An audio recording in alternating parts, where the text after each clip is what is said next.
자, 노동자들의 숨겨진 권리 찾기 프로젝트. 제목 좋았어요. JOB 좌팍 다시게 정성호입니다. 저희가 이제 노동절서부터 첫 방송이 나왔습니다. 그리고 나서 지금 11일까지 끝내고 마지막 방송이 12회를 앞두고 있습니다. 오늘 좀 감회가 새롭습니다. 처음 받은 질문이 정성호 씨도 노동자입니까? 라는 단어였습니다. 맞습니다. 여러분들이 알고 있는 노동의 의미와 노동자가 다른 사람들의 이야기라고 생각을 하시는데 여러분도 바로 노동자입니다. 노동자들의 알 권리, 요걸 저희가 찾기 위해서 노동절서부터 이렇게 해서 쭉 왔는데 그러면서 많은 걸 배웠어요. 근로자가 아니라 노동자라는 단어도 처음 알게 됐고요.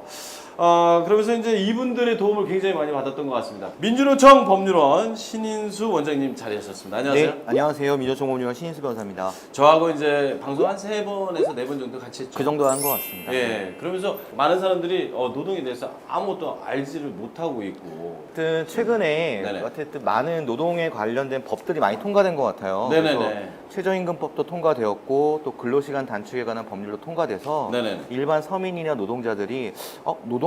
법? 이런 것들에 대해서 요즘에 새삼 좀 중요하게 생각하는 계기들이 많이 마련이 되고 있고 네네. 또 현재 최저임금이나 근로시간 단축이 우리 사회에 많은 현안이 되고 많은 분들이 관심을 가지고 있는 것 같습니다. 서울대병원 노동조합 박경대 사무국장님 네. 함께 하셨습니다. 안녕하세요. 예. 요즘 가장 신경 쓰이는 게 어떤 거예요? 요즘에는 이제 노동시간 단축하고 음. 당장 다음 달에 결정되고 내년에 적용될 최저임금 계약, 그 산입범위 계약 음. 적용에 대한 걱정이 있죠. 또 이제 저희와 함께 하면서 많은 얘기를 해주셨습니다. 네. 조혜진 변호사님 자리하셨습니다. 안녕하세요. 네, 안녕하세요. 그동안 방송을 하면서 요점은 정말 이 방송을 통해서 좋았다. 이게 아마 이 방송을 보시는 분들은 그냥 일반 분들이 봤으면 저는 학교에서도 이걸 틀어줬으면 하지만 사실 이 방송을 보는 건 필요에 의해서 보는 분들이 많거든요. 이 부분을 꼭 알아야 된다라는 것 중에 하나의 키워드를 준다면 어떤 게 있습니까? 노동조합 설립? 노동조합 설립. 네. 저희가 매일 얘기를 했습니다. 혼자서 끙끙 앓지 말고 노동조합을 찾아가서 고민의 해결을 찾아라. 네. 그리고 그냥 전화 한 통이면 요즘에는 이미 설립된 노동조합에 가입을 할 수도 있는데 네네. 너무 되게 거창한 거라고 생각하시는 분들도 많고 어렵다라고 생각하시는 분들도 많아서 네네. 약간 접근하기가 어렵다라고 생각하신 분들에게는 네네. 노동조합 설립 관련한 편을 보시고 그냥 나도 전화 한 통이면 가입할 수 있구나라고 이렇게 좀 가벼운 마음으로 함께 해주셨으면 좋겠어요. 1577-2260입니다. 이거 저희가 했었죠. 1577 2260 앞뒤가 완전 다른 1577 2260 노동자들이여 권리를 찾아라 1577 2260 따라라따라. 그래서 오늘은요 2가지 토크 저희가 1회서부터 11회까지 하면서 가장 힘을 줬던 2가지 주제를 갖고 마지막을 이어가도록 하겠습니다. 먼저 이제 그 많은 주제 중에서 최저임금 인상에 대해서 저희가 얘기를 해봤습니다. 그래서 최저임금 인상 저희가 그때 했던 방송을 잠깐 보도록 하겠습니다. 최저임금 이 최저임금이 얼마라는 게 항상 퀴즈에 나오고 있습니다. 그 정도로 최저임금이 굉장히 중요해졌어요. 근데 최저임금이란 어떤 의미입니까? 최저임금에 대해서는 이제 최소 요만큼을 벌면 네. 당신이 사람으로 살아갈 수 있는 최저 수준만큼 우리가 벌 수 있는 그 임금을 주겠다. 약간 이런 의미로 받아들여지고 있죠. 그래서 국회의원들 중에서는 최저임금으로 한 달 살기 불가능하지 않습니다 이래놓고 정말 딱 밥만 먹고 사시는데 사실 사람이 밥만 먹고 살기는 어렵잖아요. 그럼요. 네. 근데 이제 어쨌든 먹고 사는 게 가장 우선이니까 네네. 먹고 사는데 문제는 발생시키지 않을 정도의 돈을 주겠다. 그게 딱 최저임금이라고 보시면 될 것 같아요. 최저임금이요. 자, 이 방송이 나가고 2달이 지났습니다. 2달이 지났는데 과연 어떤 게 바뀌었고 어떻게 사람들이 알게 됐는지 궁금합니다. 내년도 그 최저임금 산입 범위 네. 확대 요게 왜 이렇게 시끄러운 겁니까? 원래 최저임금 1만 원이라는 게 우리 사회의 오랜 화두였어요. 네. 근데 이제 문재인 대통령이 이제 재작년에 공약을 내건 게 2020년까지 최저임금 1만 원 달성하겠다라고 정말 큰 포부를 밝히셨죠. 그래서 네네. 많은 분들이 박수를 쳤죠. 근데 그때 재작년 2016년도에 말했던 최저임금 1만 원은 뭐였냐면요. 기본급만 최저임금으로 포함되는 거였어요. 그렇게 얘기가 됐는데 네, 기본급이 1만 원이 되는 거예요. 네네. 근데 기본급이 209만 원이 돼야 되는 거죠? 네, 그렇죠. 원칙적으로는. 근데 요번에 그 최저임금법이 통과될 때는 어떻게 바뀌었냐면 기본급, 상여금, 식대, 가족수당, 복리후생비, 난방비, 교통비, 가스비 주구절절히 해서 1만 원이면 돼요. 네. 뭐 바뀐 게 없네. 그러니까 다른 거죠. 2016년도에 1만 원은 기본급 위주로만 했다고 한다면 2020년 아마 제 생각에 2020년에 분명히 최저임금 1만 원 될 거예요. 네. 하지만 그때 말한 최저임금은 기본급 플러스 식대, 가족수당, 복리후생비, 교통비, 난방비, 보조비를 합한 1만 원이에요. 이때 1만 원하고 이때 1만 원하고 다르죠. 그래서 노동자들이 분노한 것은 노동자를 원숭이 취급한 거다. 조산모사 취급한 거다라고 많이 분노하고 있는 거죠. 공약을 낼 때의 조건은 기본급만 최저임금에 포함됐는데 본인 이제 정부가 들어서고 나서 네. 여러 가지 다 모아서 최저임금 기준을 충족하면 된다. 완전히 진짜 배신인 거죠. 그러니까 아니, 근데- 여태까지 네, 네. 생각했었던 거는 기본급이 지금 157만 원인데 기본급이 이제 최저 시급이 시간당 1만 원으로 오르면 식대 뭐 10만 원, 교통비 10만 원 받고 기본급이 157만 원이던 사람이 기본급이 209만 원이 되고 그것과 별도로 식대, 교통비 이렇게 해서 10만 원씩 더 받을 수 있었던 건데 네네. 얘를 다 포함해서 그냥 통틀어서 토탈 209가 되면 된다라고 바뀌게 되다 보니까 그러면 난 원래 받던 거랑 별반 차이가 없어지는데 사실 실질적으로 통틀어서 받게 되는 금액은 옛날이랑 똑같은데 뭐가 오른 거지? 라고 생각할 수 있게 된다는 거죠. 이게 그러니까 말 그대로 그거네요. 대외적으로는 기사 타이틀만 바꾼 거네요. 그쵸. 예? 타이틀만 딱 바꾼 다음에 내용을 읽어봤더니 야 이게 뭐가 달라? 이게 뭐가 바뀐 거야? 그리고 그 얘기를 하셨어요. 왜 노동에 관한 법률안 통과는 왜 밤에만 되는가? 그 지난 6월 19일 날 민주노총이 최저임금법에 대해서 헌법소원을 제기한 바 있어요. 네네네. 하면서 그 최저임금법이 통과될 때의 그 국회 회의록을 한번 살펴봤어요. 어떤 의원이 최초로 안을 제안하고 그게 땅땅땅 방망이 두드릴 때까지 걸린 시간이 30분이에요. 근데 정말 제가 또 이어 분노할 수밖에 없는 게 최저임금 노동자가 460만에서 500만 명이에요. 네네. 거기다가 와이프, 아내와 자녀까지 생각을 하면은 뭐 또 남편까지 생각하면은 보통 1000만입니다. 1000만. 네. 대한민국 국민의 1000만의 생계와 생존에 관련되는 법률을 양복 입은 사람들이 뚝딱 30분 만에 자와 컴파스 갖고 이렇게 할까? 저렇게 할까? 이렇게 할까? 통과시킨 아하. 거예요. 저는 그걸 회기록을 보면서 정말 좀 분노스러웠어요. 과연 이렇게 해도 될까? 세상 가장 기본적으로 지켜야 되는 가장 기본 베이스가 만들어지는데 가장 힘들잖아요. 사실은요. 뭐든지 집을 지을 때도 틀이 제일 중요하고 기반이 중요하다고 그러잖아요. 아니면 정말 사상누각이라는 단어를 쓰잖아요. 말 그대로 그냥 그래 오케이 땅.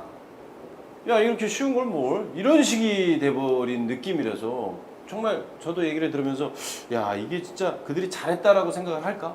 그 생각도 들고 나중에 그거에 대한 분명히 뭔가가 있을 것 같은 느낌도 들거든요. 저는 그분들이 왜 30분 만에 결정을 했을까라는 생각을 해봤어요. 네네. 근데 이제 이 법을 통과시킨 분들은 국회의원들이에요. 그렇죠. 이 우리가 국회의원들은 최저임금하고 상관없이 사는 분들이에요. 네. 섭씨 24도나 25도에 에어컨이 나오는 데서 양복 입은 사람들은 섭씨 40도에 있는 급식실이나 조리실이나 화장실에 있는 최저임금 노동자를 알지도 못하고 경험한 바도 없고 그 사람들이 어떻게 노동하는지도 몰라요. 그래서 저는 정말로 우리나라가 제대로 된 법을 만들려고 한다면은 실제로 최저임금을 적용받는 곳에 가서 급식실에 가고 조리실에 가고 화장실에 가서 그 노동자들이 500만 명이 어떻게 일하는지를 직접 눈으로 보고 귀로 듣고 그 다음에 정말로 마음과 성을 다해서 법을 만드는 게 우리가 뽑은 대표의 최소한의 역할이 아닌가 싶어요. 저는 이번 최저임금법은 우리 대표로서의 최소한의 도덕적 의무도 좀 방기되는 점에서 굉장히 유감스러워요. 근데 왜 정부는 다 노동자들이 이걸 알 텐데 왜 이렇게 법을 개정한 걸까요? 정확히 말하면 국회가 법을 통과시켰죠. 네네. 네, 대한민국 국회인데 대한민국 국회가 노동자를 너무 쉽게 본 것 같아요. 지금의 노동자는 2018년의 노동자고 아침에 조산모사를 취급하는 그 원숭이 같은 노동자는 아니거든요. 그래서 분명히 잘못된 법안에 대해서는 많은 노동자들이 분노하고 있고 저는 사필 규정으로 언젠가는 지금 잘못된 법안이 바로잡힐 거라고 저는 믿고 싶습니다. 네. 근데 아니, 이게 웃긴 게 예. 정부가 최저임금 오르는 거에 대한 부작용이 많다. 그래서 이렇게 법을 좀 그러니까 최저임금 범위를 더 넓혀주면서 유연하게 해주는 거다라고 얘기를 했거든요. 뭐 국회도 그런 입장을 표명했고 영세 자영업자들이 문제라고 해놓고 상여금을 포함시켜 줄게라고 해봤자 영세 자영업자들한테는 아무런 이익이 없거든요. 상여금 이런 게 있는 데들은 최소한 중소기업 이상입니다. 그런 그죠? 기업들의 요구를 들어주기 위해서 이 법 이렇게 개정을 한 거거든요. 그러니까 정부가 얘기하는 최저임금 인상의 부작용을 해소하기 위해서 했다라고 하지만 그런 기업들은 최저임금 때문에 기본급이 올라가도 다 지급할 수 있는 능력이 있는 곳들이죠. 최근에 보니까 그 근로수당에 대한 판결이라는 게 있다면서요? 이거 휴일 뭡니까? 근로수당. 예, 그 지난 회차에서 아마 말씀 나눴던 것 같은데 휴일근로 중복수당에 관한 판결이 드디어 대법원에서 10년 만에 판결이 선고됐습니다. 일주일은 7일이 아니다라고 선고가 됐습니다. 네, 그래서 드디어 법이 바뀌었지만 어쨌든 일주일 7일이 아니다. 근데 네네. 판결 이유를 보면 재밌어요. 네네. 그 대법관 13분 중에 8분은 일주일은 7일이 아니라고 했고요. 5분은 일주일 7일이라고 했어요. 아, 정말 황당한 게 뭐냐면은 그러려고 한다면 왜 10년 동안 가지고 있었죠, 사건을? 뭐냐면은 국회는 대법원 판결에 앞서서 법을 갖다가 빨리 통과시키려고 했고 대법원은 그 국회의 법을 이유로 해가지고 노동자들의 권익을 침해한 거예요. 네. 그렇기 때문에 5분의 대법관들이 소수 의견으로 아니 일주일이 7일이라는 것은 우리 국민의 상식 아니냐. 법원이 이런 것 상식을 갖다가 파괴해도 되냐. 물론 그 판결문에 그렇게 쓰여 있진 않지만 맥락은 그렇게 5분의 소수 의견이 대법관들이 굉장히 좀 분노스럽게 소수 의견을 낸 바 있죠. 그래서 저는 이번 휴일근로 증복가산의 문제는 국회와 대법원 모두가 공범이다라는 생각을 가지고 있고 이것도 반드시 좀 짚고 넘어가야 될 문제 같습니다. 아, 화가 많이 나셨네요. 그러니까 근로기준법에서 연장 근로하고 휴일 근로를 다르게 구분짓고 있거든요. 그러면 이제 요거는 별개로 이제 봐야 된다라는 건데 연장 근로일 수도 있고 휴일 근로일 수도 있지만 이것과 이것은 별개고 그래서 저는 문헌의 해석상으로도 연장 근로이면서 휴일 근로면 중복가산이 돼야 된다라고 봤는데 일주일이 며칠이다라는 거를 규정하지 않은 거는 모두의 상식상 7일이니까 라고 봐야 되는데 이게 행정부의 해석상 5일로 해석되고 있다는 게 판단의 근거가 되는 게 합리적인지는 조금 저도 의문의 여지가 있습니다. 그렇다면 그 민주노총에서 주장하고 있는 제일 원하는 건 어떤 겁니까? 그 노동자를 위해서 가장 적절하다고 생각하는. 최저임금 이렇게 산입 범위를 네. 대학시키지 않고 네네. 최저임금을 인상을 해야죠. 근데 그렇게 했을 때 정말로 영세 자영업자들의 그 불편이 있을 수 있어요. 그럴 때에는 카드 수수료, 임대료, 그다음에 가맹점 가입비 이런 것들을 그 개선시켜주는 진짜 임대차 계약할 때 보호할 수 있는 법안, 네네. 뭐 조물주의 건물주. 이런 말이 안 나올 수 있는 그런 정책을 만들어야 되는 거지. 이거를 노동자들의 임금을 많이 안 올려도 되게, 기업들이 돈을 많이 안 써도 되게 이런 방식으로 해서는 안 되는 거죠. 진짜 영세업자나 영세 자영업자나 중소기업이 고통받는 게 뭔가 아까 뭐 조물주의 건물주처럼 높은 임대료, 카드 가맹 수수료거든요. 네네. 보통 일반 큰 대형마트 카드 가맹 수수료는 1%예요. 네. 근데 그 뭐 조그만 영세 마트는 3%예요. 1%, 3% 굉장히 크거든요. 그거 낮춰주고 임대료 상한을 통제하고 할 수가 있어요. 근데 정말로 영세 자영업자들이 가장 고통받는 갑질은 숨기고 그거에는 대책은 지금 없어요. 네, 영세 자영업 축제 얘기도 없고. 그렇죠. 영세 자영업자도 의리고 최저임금 받는 사람도 의리고 갑은 숨겨놓고 을들끼리 배 터지게 싸워라. 저는 이게 또 분노스러운 거죠. 그래서 문제의 본질을 바로 보고 정말로 최저임금 노동자도 영세 자영업자도 윈윈할 수 있는 길이 있어요. 갑의 횡포를 근절하는 법을 만들면 되고 그건 이미 양대노총이 제안한 바 있습니다. 어쨌든 이제 사람들이 생각할 때는 내년에도 또 이제 최저임금 때문에 이게 적용이 되면 임금이 오를까 뭐 이런 생각을 많이 하고 있거든요. 이거는 어떻게 되는 겁니까? 그러니까 내년 1월 1일이 저는 되게 두려워요 지금. 내년에 이 최저임금 산입 범위 개정안이 적용이 되잖아요. 네네. 저희 조합원 중에 제법 큰 병원입니다. 서울의료원, 서울에서 만든 서울의료원인데 서울시에서 만든 거기에 노동자 정규직이에요. 정규직 노동자의 기본급이 120 몇만 원이에요. 최저임금 안 되죠. 이야. 안 되니까 그럼 기본급 올려주면 되는데 네네. 안 올려줬어요. 그러고 나서 뭘 하나 만들었어, 수당을. 이 수당의 이름이 최저임금 보전 수당입니다. 20 몇만 원이에요. 네, 이거 죄송합니다. 기본급도 아. 기본급에 요 수당을 더하면 이제 최저임금이 되는 거예요. 야 57만 이거 원이. 원래 받아야 되는 돈 받는 건데도 참 이거 이름만 바꿔가지고 이거 뭐 하는 거예요 이거 지금? 이거 법적으로는 전혀 문제가 없는 거네요 현시 이제. 현재로서는 그쵸. 괜찮아요? 네네. 그래 괜찮대요. 그러니까 최저임금을 위반했어요 기본급은. 근데 수당을 그렇게 만들어서 이제 법 위반이 안 되게 했는데 그럼 내년 1월 1일이 될 때 이 수당을 다 받을 수 있을 거냐 계산을 해보니까 이 수당이 이제 깎이는 거죠. 이만큼 보전할 필요가 없어지는 거예요. 그럼 뭐 개정을 뭐 한 거예요? 왜 한 거예요? 지금? 네. 그래서 지난주 토요일인가요? 그 민주노총이 큰 6월 30일 날 민주노총이 큰 집회를 했거든요. 네네. 그래서 이제 보통 그 서울 광화문 일대 한 10만 명 정도가 모여서 뭐 최저임금 계약이나 비정규직 반대나 철폐를 외쳤어요. 근데 이제 제가 그때 택시 타고 갔는데 그 택시 기사분이 그러더라고요. 아, 이 방송인데 뭐 적절한 이 XX 배부르니까 또 난리치네 이렇게 얘기를 하더라고요. 근데 이제 그 택시 기사분이 말한 그 배부르니까 난리치는 그 배부른 사람들이 외친 게 뭐였냐면은 나는 배가 부른데 배가 고픈 사람들을 위해서 우리가 연대하겠다라고 외친 거였거든요. 바로 최저임금을 받지 못한 노동자들을 위해서요.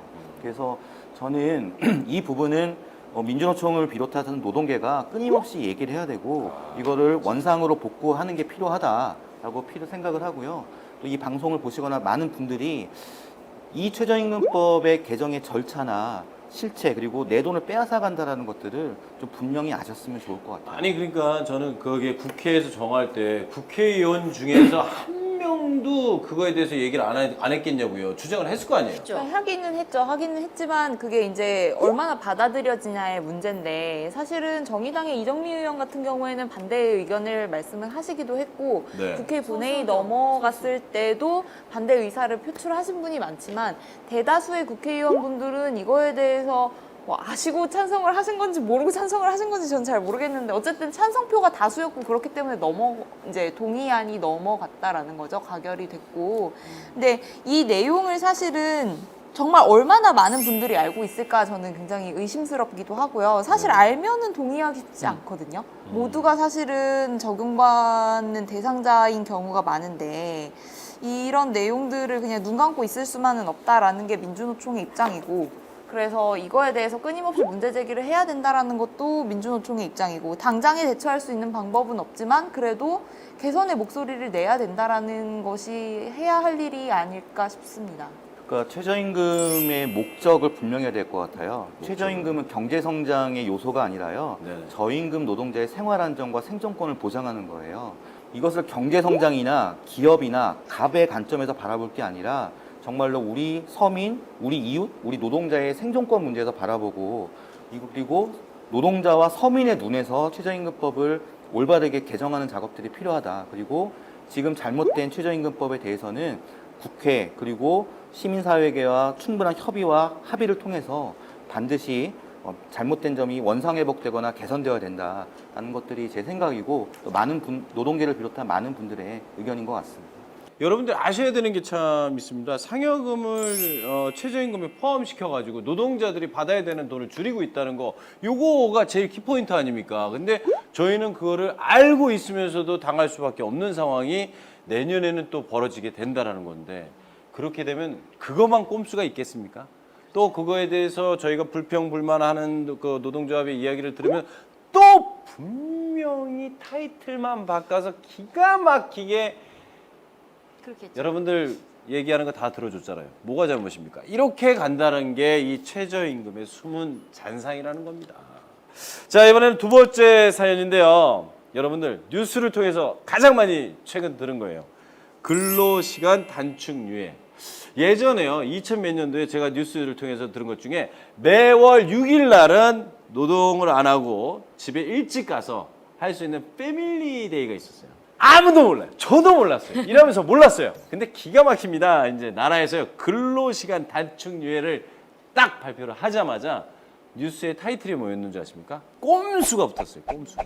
벌써부터 꼼수. 자, 이게 어떻게 된 건지 자세한 얘기를 저희 일단은 사무국장님. 네. 이게 근로시간 단축 유예. 이거 좋은 겁니까? 단축을 해야 되는데 네네. 안 해도 처벌 안 하겠다는 거니까 네네. 안 좋은 거죠. 아니, 그러니까 노동자들이 가장 걱정하는 게 뭐예요? 가장 걱정하는 거요. 가장 걱정하는 거는 일단 임금이 줄어드는 것. 그리고 실제로 근로시간 단축이 안 되는 것. 이 근로시간 단축이 되려면요. 그 회사가 하던 일을 줄여야 돼요. 근데 그럴 수는 없잖아요. 그럼 일을 못 줄이면 사람을 늘려야 돼요. 둘 중에 하나는 해야 됩니다. 둘 다 하면 좋고. 예전에 이제 근로시간 단축하면은 우리가 생각할 때, 야, 아이들과 놀 수 있는 시간. 그렇죠. 어린이집에 내가 가서 아이를 데려올 수 있는 날이 있겠다. 이런 해피한 걸 생각을 했지만 정작 그렇게 할 수 있는 사람이 얼마나 될까라는 답이네요. 예전에 이 노동시간 단축 관련해가지고 그때 박경덕 국장님이 한번 말씀하셨는데 노동시간 단축이라는 얘기를 정부에서 처음 얘기했을 때 주 6일제에서 주 5일제로 바뀌었던 것처럼 실제 근무하는 게 뭐가 줄어드나 보다. 이제 뭐 주 4일제. 다 그렇게 알고 있어요. 4.5일제. 네. 꿈을 꾼 거죠. 그렇게 생각했는데 그것도 아니고 그것도 이제 할지 말지도 일단은 당분간 유예하겠다라고 한 거가 이게 실제로 어떻게 정말 시행이 될지 어떻게 정착이 될지는 저도 굉장히 궁금해요. 문제는 실제 내 일이 그만큼 없냐. 집에서 일을 해야 되는 상황이 있을 수 있다. 와. 네, 이제 회사에서 일만 하지 않을 뿐 이야. 집에 가서 일을 해야 한다. 그러니까 양은 법은 안 지키고 안 법은 줄이고. 지키고 일은 똑같이 하고. 업무량은 그대로인데 시간만 줄이면 더 빨리 많이 일하거나 집에 가져가서 일해야 되는 거죠. 그럼 이거 누구를 위한 법이에요, 이게? 최근 어쨌든 그 개정된 근로기준법에 의해서 근로시간, 노동시간이 단축되는 방향으로 가는 입법 방향은 맞는 것 같아요. 맞는 것 같은데 그거를 바라보는 우리 사회의 호들갑에 대해서 좀 생각을 해봐야 될 것 같아요. 우리나라의 연평균 노동시간이 2124시간이거든요. 네네네. 전에 지난 회차에서 말씀드린 것처럼 OECD 국가 중에서 2000시간을 넘는 나라는 멕시코, 그리스, 그리고 사우스 오브 코리아, 대한민국밖에 없어요. 우리가 꺾은 그 독일의 노동시간이 얼마냐면은 1300시간이에요. 이거 두 배예요, 두 배. 네, 네. 딱 두 배. 예, 우리가 2대 0으로 꺾은 독일의 노동시간은 1300시간이고 꺾은 사우스 오브 코리아는 1700시간이에요. 우리가 독일보다 넉 달 더 일한다는 이야기입니다. 자, 근데 이웃 일본만 하더라도 1700시간 일하거든요. 그래서 우리가 지금 독일처럼 가자는 게 아니에요. 예. 그렇게 가려면은 주 35시간을 해야 돼요. 그렇게 가자는 게 아니잖아요. 지금 주 50시간, 52시간 하자는 건데 그러면 OECD 평균에 그나마 근접하자고 하는 거예요. 그럼 이걸 바라보는 우리의 시선들이 해보자, 해야겠다라는 거여야 되는데 지금 일반 보수 언론이나 사용자 입장에서는 이게 웬걸? 2000시간 일해야 된다라고 지금 난리를 치잖아요. 호들갑을 떨잖아요. 그리고 그 언론과 그 사용자의 편승해서 정부도 이거 하면 큰일 나는 것처럼 이야기해요. 근데 정말 말하는 것처럼 이 지구상에서 문명국가 중에서 2000시간 일하는 나라는 세 나라밖에 없다니까요. 대한민국, 멕시코, 그리스요. 호들갑을 떨지 말고 충분히 52시간제 정착할 수 있어요. 일본도 하고 있고 벨기에도 하고 있고 스웨덴도 하고 있고 독일, 프랑스는 말할 것도 없고요. 그런 나라들은 하는데 우리가 2대 0으로 꺾은 나라도 하는데 왜 우리가 못합니까? 이 나라에서 유예 기간을 둔 이유가 그겁니까? 니들이 한번 느껴봐. 니들이 회사가 잘 돌아가나 한번 봐봐. 그겁니까? 아니 회사들이 앓는 소리를 한 거죠. 그거 지키기가 너무 힘들다. 근데 유예 기간을 둔 것도 사실 말이 안 돼요. 왜냐하면은 그 개정 근로기준법은 법률은 국회에서 통과시키는 거잖아요. 그렇죠? 근데 이거는 정부의 노동부 장관이랑 뭐 집권 여당의 원내대표가 법은 올해 연말부터 시행합니다. 유예하겠습니다라고 말할 권리가 없어요. 권한이 없어요. 근데 왜 한 거예요? 예, 그래서 그거에 대해서 직접적으로 이제 문제 제기가 되니까 우리가 법을 늦추자는 건 아니고 행정 지도 감독을 유예한다는 뜻이라고 말했어요. 네네. 그래서 정확히 말하면 개정 근로기준법은 7월 1일부터 시행되는 거예요. 그건 국무총리가 말하든 고용노동부 장관이 말하든 더불어민주당 원내대표가 말하든 기차는 달리는 거예요. 예, 옆에서 지져도. 네. 그렇기 때문에 유예를 한다고 하더라도 그거는 그 사람들의 생각일 뿐이지 법은 7월 1일부터 적용되고 있습니다. 그러면 52시간 넘기면 위반인 거네요? 네, 위반이고 법 위반이기 때문에 그에 대해서는 형사처벌이 돼야 돼요. 그거는 국무총리라 하더라도 더불어민주당 원내대표라고 하더라도 그걸 하자 말자 처벌을 유예하자 그건 상권분립 위반되죠.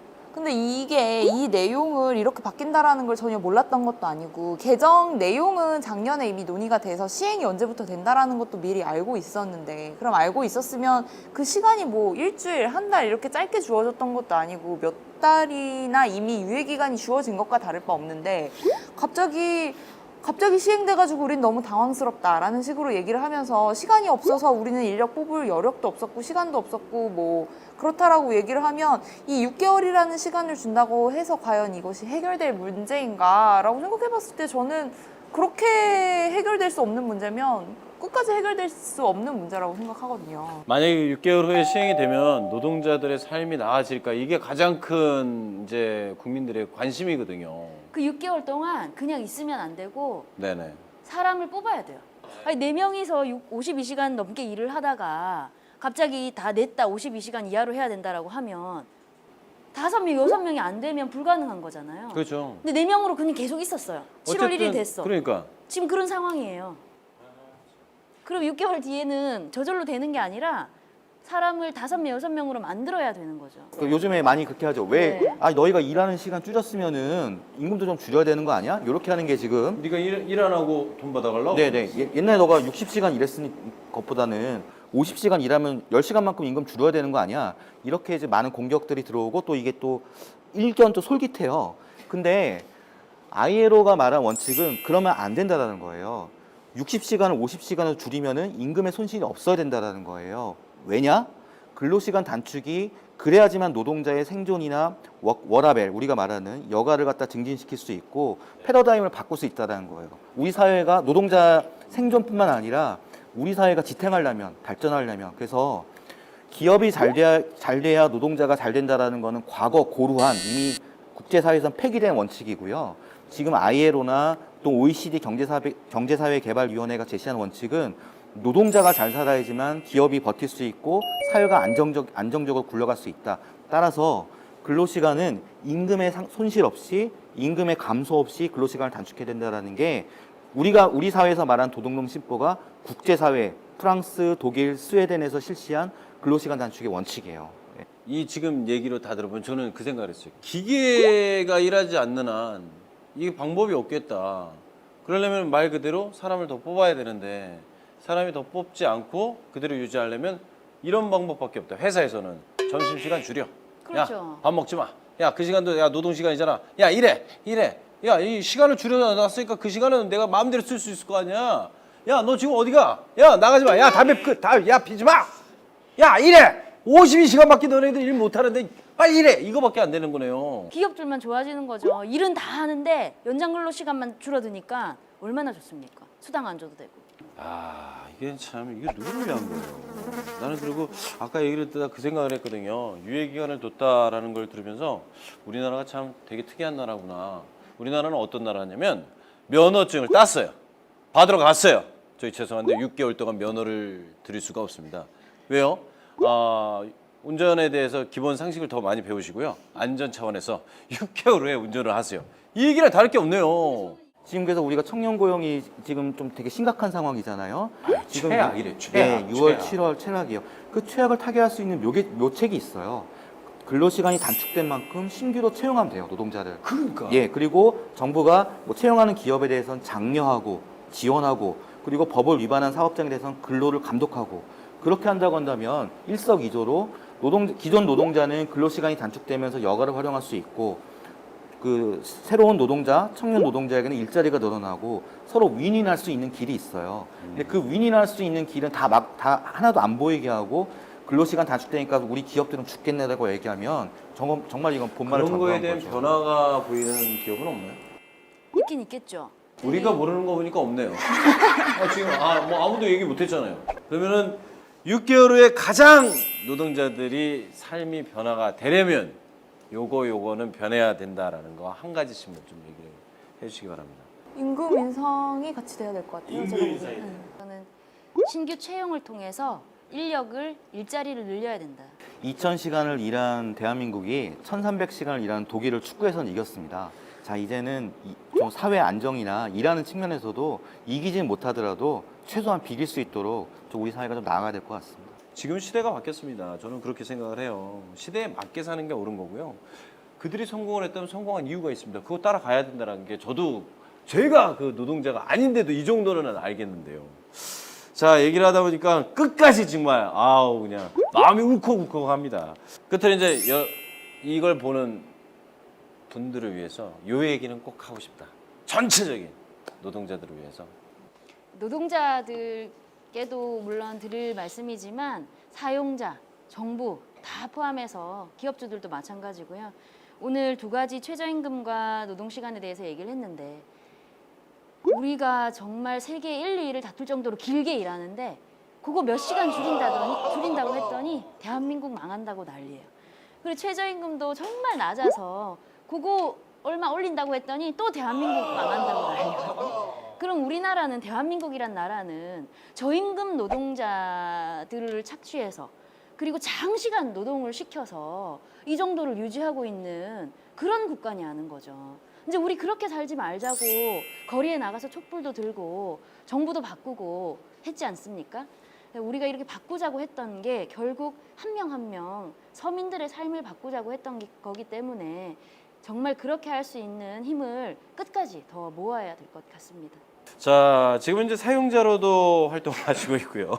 노동자를 위해서 답변도 하고 계신 오늘 또 이 자리에 해주신 신은수 변호사님.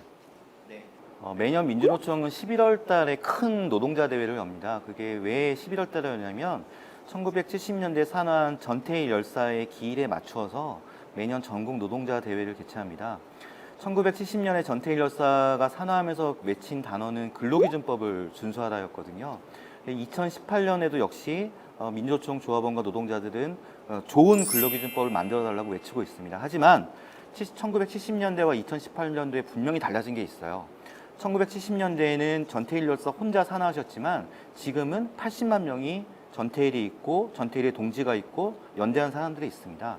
만약에 우리가 노동조합을 80만 명이 200만 명이 되고 300만 명이 된다고 한다면 정말로 우리 사회는 획기적으로 변화하고 정말 사람답게 살 수 있는 세상으로 변화할 수 있을 거라고 생각을 합니다. 지금까지 이 방송 지켜보신 분들이 노동조합의 문을 두드려 주신다고 한다면 여러분 본인은 물론 우리 이웃들이 함께 좀 더 의미 있는 삶, 좀 진전된 삶을 살 수 있으리라고 생각합니다. 주저하지 마시고 노크해 주십시오. 엔딩을 다 해주셨네요. 정말 맞는 것 같습니다. 자, 그리고 또 항상 옷 때문에 걱정하셨던 조혜진 변호사님, 12회를 같이 하면서 노동자분들한테 마무리로 짧게 부탁드립니다. 전 정말 짧게 있는 거나 잘 지켰으면 좋겠네요. 있는 거를 잘 못 지키고 있는 것 같으면 1577-2260으로 전화 주시기 바랍니다. 오죽하면 저희가 이렇게 방송하면서도 있는 거나 잘 지키자 그럴까요? 진짜 마음이 아픕니다. 자, 노동자들의 숨겨진 권리를 찾기 위해서 1회서부터 12회까지 달려왔습니다. 자팍다식. 아마 방송을 보시면서 저도 제 자신이 몰랐던 내용들을 알게 됐고요. 여러분들도 이런 권리가 있었구나. 이런 건 노동조합에 물어봐야겠다.